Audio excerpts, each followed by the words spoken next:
So I went shopping with Lisa a number of years ago, which meant I stayed in the car the whole time while she shopped. My name is Brian Jones. If we haven't had a chance to meet, I'm really glad to meet you. Pastor here at the CCV. I want to welcome those of you who are joining us online. So a number of years ago, we're shopping, and she had gone to like the billionth store. She was shopping for church. Oh my gosh, whenever she's shopping for the church, because like every single penny, like if there's some supply for hospitality or something, oh my gosh, it takes forever. So anyway, we're in the billionth store. We're at this box store, and she's inside, and I'm like, she'd been in there for, it seemed like an hour. Probably wasn't, but it seemed like an hour. So I texted her, no response. I wait a few minutes. I text her again, no response. I text her in all caps. No response. I text her again, this time with a bunch of angry face emojis. And she still didn't respond. Okay, so I knew something was up. I called her again, left a voicemail. Called her again, left. I'm like, oh my gosh, you're killing me. Come on. So I've never been able to prove this. But I'll be able to tell by just looking in the eyes of women here today. I have this theory that when a teenage girl becomes a woman, all the women in her life secretly gather around her and hand her an instruction manual called How to Deal with Men When They're Being Stupid. At the top, you see it's endorsed by Oprah. And at the bottom, it says a step-by-step guide given to every woman on her 18th birthday, right? So I know every woman is given this guide because they follow to a T rule number one. Rule number one, when a man keeps bugging you when you're shopping, send him to voicemail. When he asks, why didn't you answer your phone? You tell him, I'm so sorry, it was at the bottom of my purse, right? That ever happen? You know that rule? Well, after calling her 4 more times, texting her 6 more times, I actually started to get worried. And so I really rushed into this big box place trying to find her.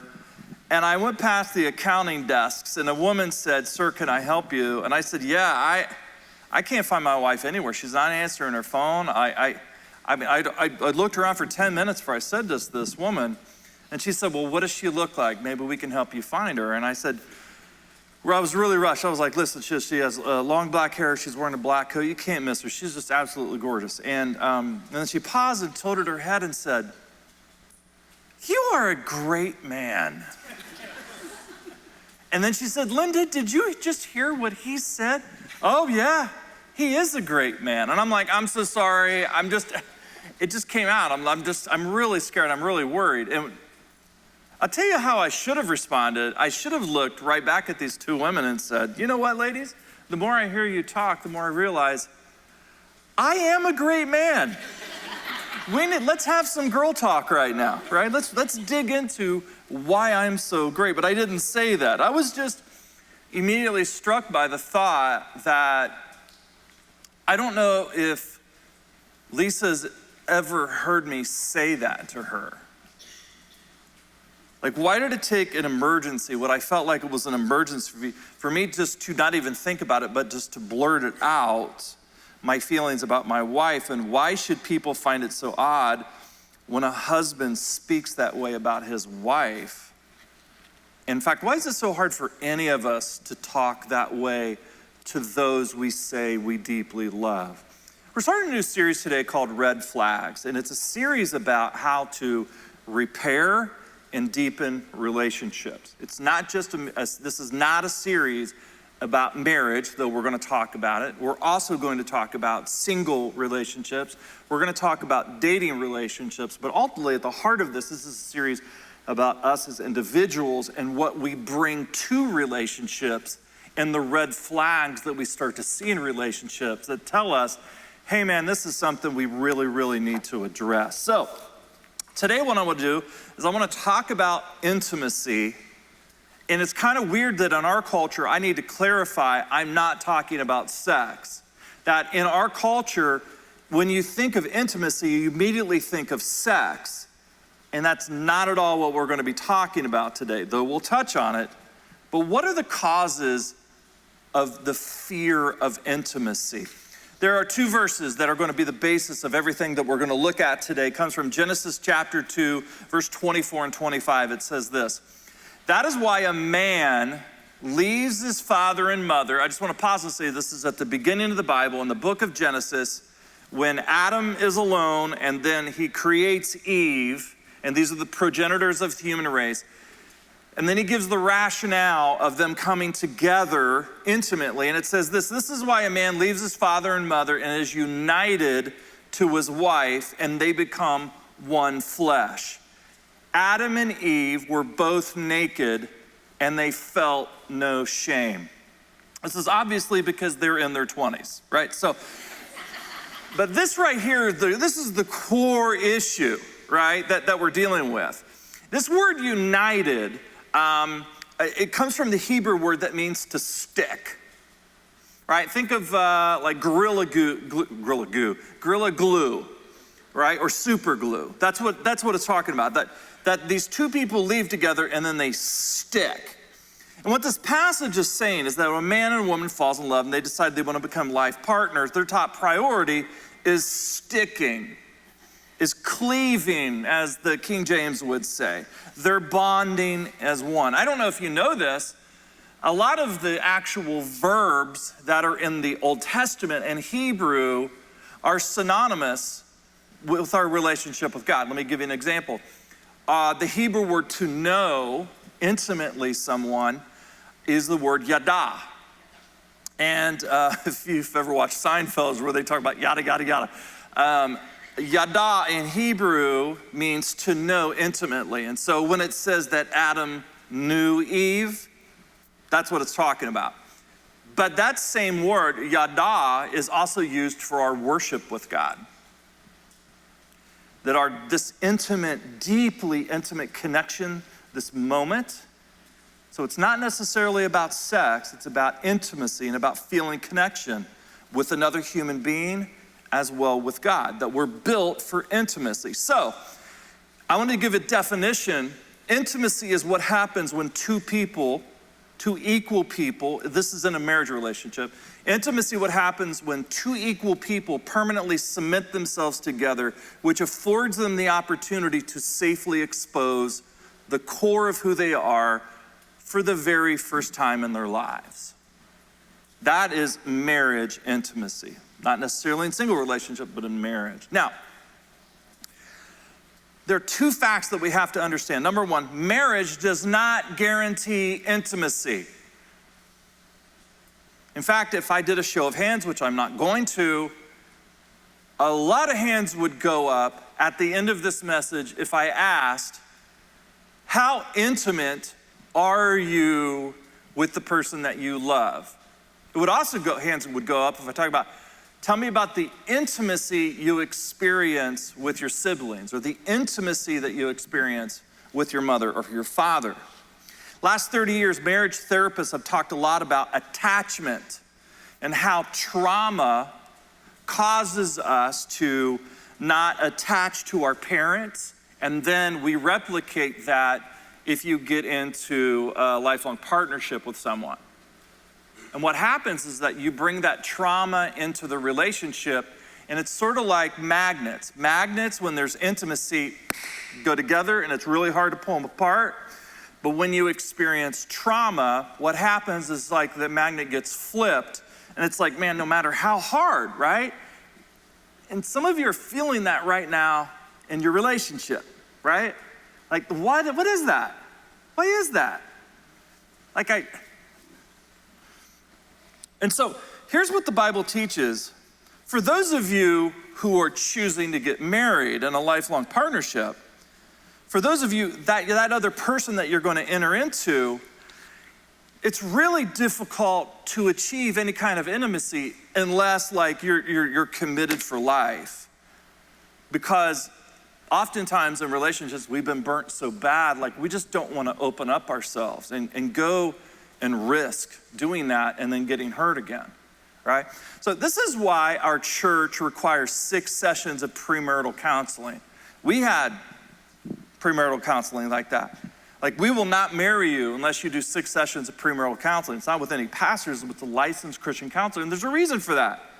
It's not because like people here at CCV are so screwed up. It's that we don't go into a permanent relationship without we don't have the skills to make it happen. And so what it is, the premarital counseling is it like a ramp to get you ready for that relationship.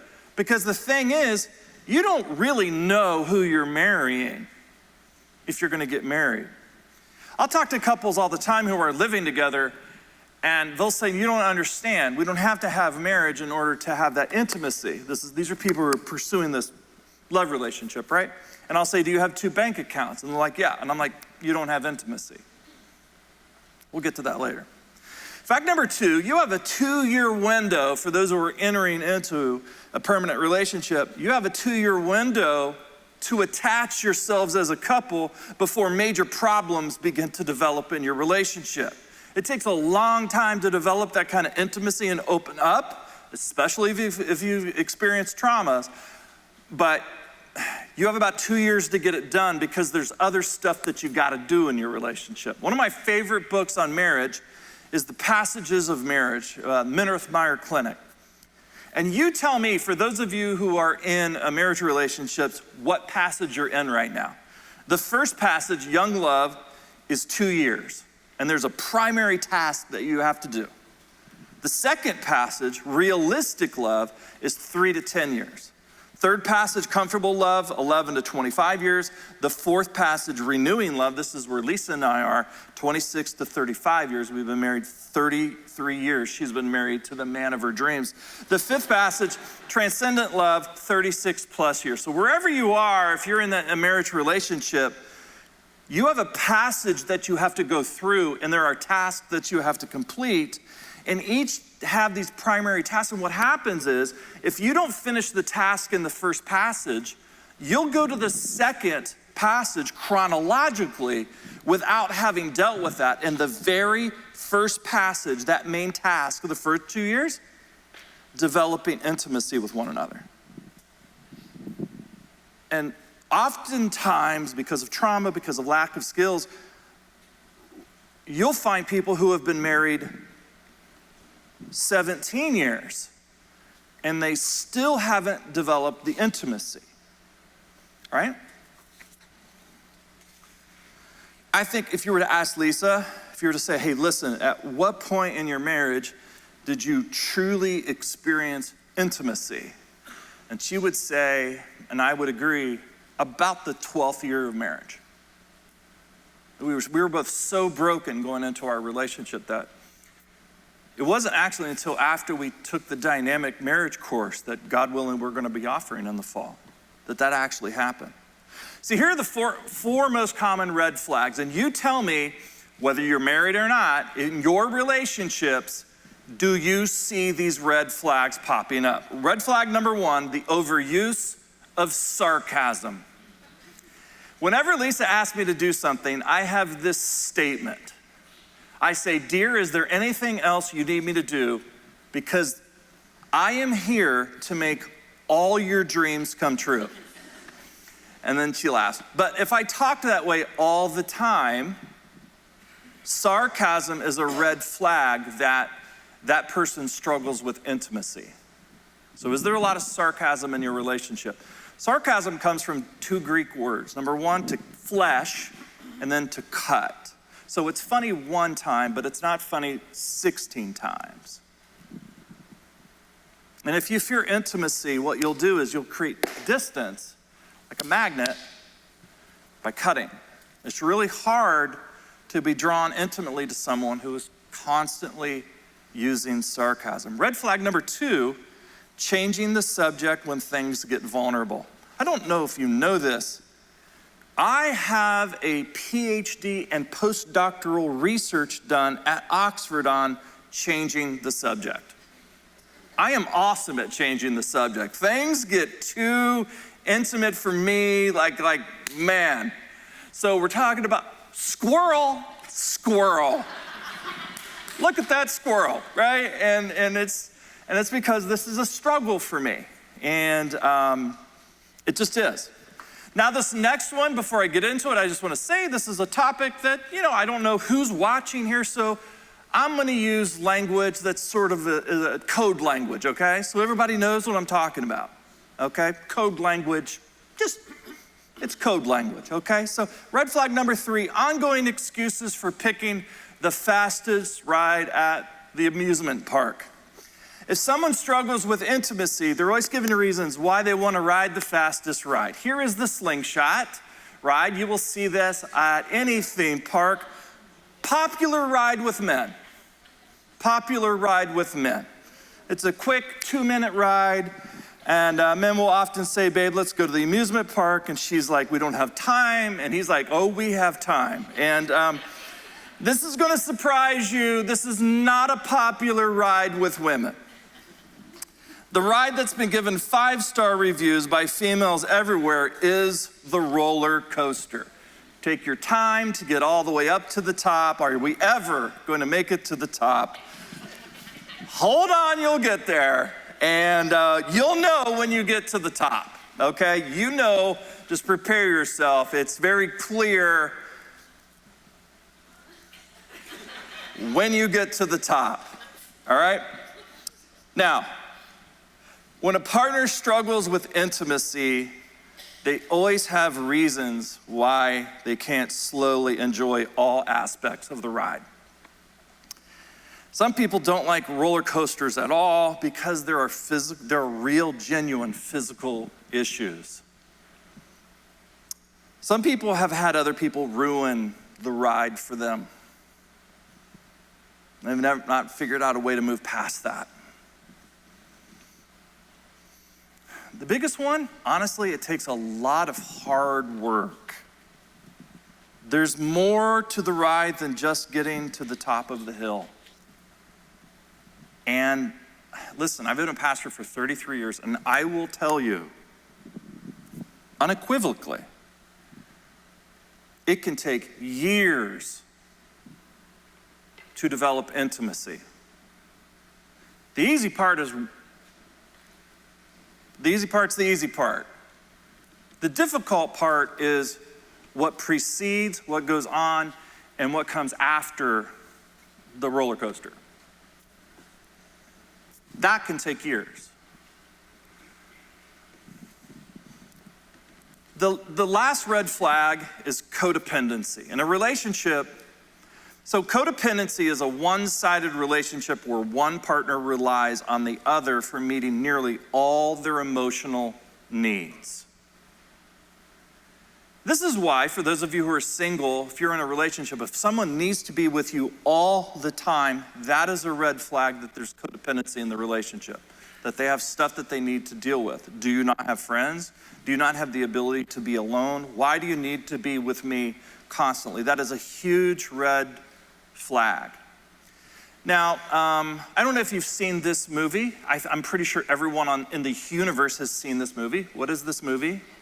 The Blob, right? We know about this because we're so close to Phoenixville and the Colonial Theater. Lisa and I were at the movies this weekend. We saw Top Gun. Great movie, great movie. She sinned. We had to stop at Wegmans to go get some Grater's ice cream that she could put into her purse and take into the movie theater. You know she was planning on this because she brought her own spoon from home, right? And the Bible very clearly says there are two lies you're allowed to commit. Number one, you're allowed to bring food into a movie theater. You're allowed. What's in your coat, sir? Nothing. Nothing. Is that a pizza? No, that's not a pizza, right? What's the other lie? If you have a family of 5 and you're making reservations at a hotel and they ask you how many people are in your family, what do we say? 4. What happens to that 5th kid? They wait in the car until you get into the room, then you let them around the back, right? That's what you do. Anyway, back to the movie, The Blob, right? Codependency is a lot like The Blob, right? You latch yourself onto a partner because you really need what they have. And that's the difference between intimacy and connection. And let me give you an example of this, right? How many of you saw this movie? The scene from this movie is, what movie is this? Come on, that's right. I heard Jerry Maguire, right? And you know the scene we're talking about, right? The women are having a study, a book study. He barges in at the end of the movie.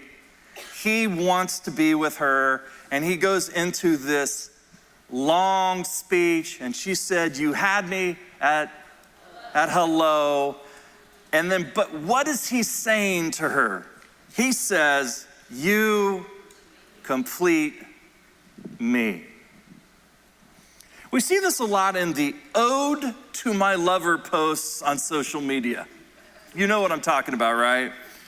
I'd like to take this moment and profess my love to my man. And they're humble bragging, right? Like, and it's okay occasionally, but when you see this all the time, this is a clear indication of codependency. One celebrity wife said this on social media, and I wrote it down verbatim. "My advice to my daughter: if you ever find a man half as good as your daddy, do whatever it takes to keep him." Women of CCV, hear me and hear me now. If I ever hear you say something like that to your daughter, I will stab you in the foot with a pencil. Your daughter is complete in and of herself. Your son is complete in and of himself. That crap, do whatever it takes to keep him. Forget that stuff, right? Don't dump your emotional baggage on your daughter or son and make him or her think that this is what a good marriage relationship looks like. The line from the movie should have said this: "You can't and won't complete me." All right? Singles, I know church feels like a couple's sport to you. And man, I profusely apologize if in any way, shape, or form I have given you that impression. You need to understand that among Jesus' followers, being single in the first century was preferred. So many people were choosing to remain single that one of the reasons the Apostle Paul wrote a letter that we call 1 Corinthians was to tell the Christians in Corinth, it's okay if you want to get married. No, truly, honestly, it's okay. Because so many people were choosing to stay single. And the Apostle Paul says, listen, it's preferable to be single.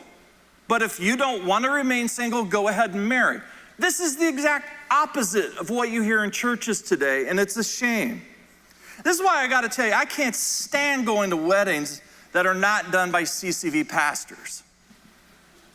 Not only do I feel like I'm watching that scene from The Princess Bride, marriage, right? But they always read Genesis 2:18. It is not good for the man to be alone. And they go into this spiel where they talk about it's only in marriage where you're going to feel complete. You're going to feel whole. And this is your cure for love. Jenny, where are you? Greg, I'm out there in the universe. Just wait. I will find you. Jackie, hold on. I need you to... When God said it's not good for the man to be alone, I'll give you one guess why he said that. He was the only human being on the planet, right? Like Matt Damon in The Martian, right? The text says God brought to Adam all of these animals, tiger, nah, nails, right? And then the elephant, and then the snake, now. And so created Eve, and it said that so she could be in Hebrew, a Nazar in Hebrew. Azar occurs 18 times, I believe, in the Old Testament. 13 of them, it refers to God. God, it says in Psalm 46, is an ever-present Azar in time of need. It's not like God created Adam, and then Adam had a whole bunch of stupid stuff that he didn't want to do, so he created this little helper, Eve. No, these are two equal, completing partners to one another. Listen, the solution to loneliness is not marriage, but Christian community. No one feels alone when they're in community with other Christians. In fact, the experience has been because we help people that are coming from unchurched backgrounds to come into our community. What happens is, usually, Christian couples will join a small group and then they will experience koinonia, which is the Greek word for, I remember one time I was in Atlanta, I was at a Po Folks restaurant. I love Po Folks. So I'm at Po Folks, I'm drinking a soda, and then I was like, gosh, what is that? I got celery in my teeth. And I realized I put my finger inside this mason jar and there was dirty food in the glass. And I was like, oh my gosh, I'm gonna vomit, right? That's koinonia. Koinonia means common, and it's the Greek word for common and dirty, meaning it's common that, like, did you have an office at your work, a kitchen where people go and they'll clean out coffee cups and sometimes they'll share and that sort of thing? Those are koinonia cups, those are shared cups. And so what will happen oftentimes is that you'll get people that will come in their marriage and they don't have intimacy, and they'll get into the fellowship in the small group and they'll be like, oh, this is what we're supposed to be experiencing in this relationship. And so they'll experience with Christians first before they experience it in the relationship. And that's okay. Listen, some of the loneliest people on the planet are extroverts. They're incredibly gifted at being expressive, and they're some of the most, sometimes, if their personality is oriented this way, they're sometimes some of the most affectionate and verbally affectionate people you'd ever want to meet. But get them off the record, and these people will tell you, talking and showing affection is an ingenious way to keep your partner from pushing harder to get to know the real you. On the flip side, we introverts, we're awesome at avoiding intimacy, right? You don't have to teach us to not show intimacy. We're awesome at it, right? It just naturally comes. For the introvert, community is a discipline. For the extrovert, solitude is a discipline. Intimacy, what happens when two equal people permanently cement themselves together, which affords them the opportunity, at least, to safely expose the core of who they are for the very first time in their lives. This doesn't happen by accident. So the question is, how do we address these red flags that we all bring into relationships? How do we address these in friendships? How do we address these in dating? How do we address these in our marriages? How do we address these red flags when it comes to parent-child relationships, sibling relationships, and on and on? First, for those of you who are single, listen to me. Please address your brokenness before you get into a serious relationship. Not addressing your brokenness before you get into a relationship is like two people pushing off in a canoe to the middle of the lake, and they realize the bottom of the canoe has a hole in it. You can keep paddling, but you're also then going to have to keep paddling water out. This is really hard to try to do that at the same time. You owe it to your future self, your future spouse, if you choose to get married, your future kids, to lay that heavy weight down. Just lay it down. That shame, the anxiety, get rid of that. Second, please understand this is coming from a point of love. I genuinely mean this. For those of you who are living together, please either get married or move out. I know you have really good reasons for why you're not getting married, and usually it's coming from your exes. And I don't judge you at all, but you're hurting yourself and you're hurting your chances of success in a future relationship. The longer you stay together, the longer you're creating ruts in the road that you're going to have to go back in and backfill later. So, if you're together, if you love each other, get married, propose, or move out. Be honest with one another. Because in my experience, when people are living together and it takes them a while, they're hedging their bets. I want to, but I don't want to. You need to burn the boats. Number 3, for those of you who are married, I want you to practice doing the opposite behaviors of the red flags, okay? So this is what this means. Number 1, I want you to practice speaking tenderly to each other instead of using sarcasm. So if you're in a relationship this week and someone speaks sarcastically, I want you to point it out and then punch them in the throat, okay? So that's number 1. Now, I just want you to point it out. Oh, that's sarcasm. That was funny, but it's not funny the 5th time. Number 2, lovingly challenge your partner to hold off on the affection and talking and to share something with you they've never shared before. Even if those of you who are dating, I want you to ask each other, tell me something today that you've never shared with me.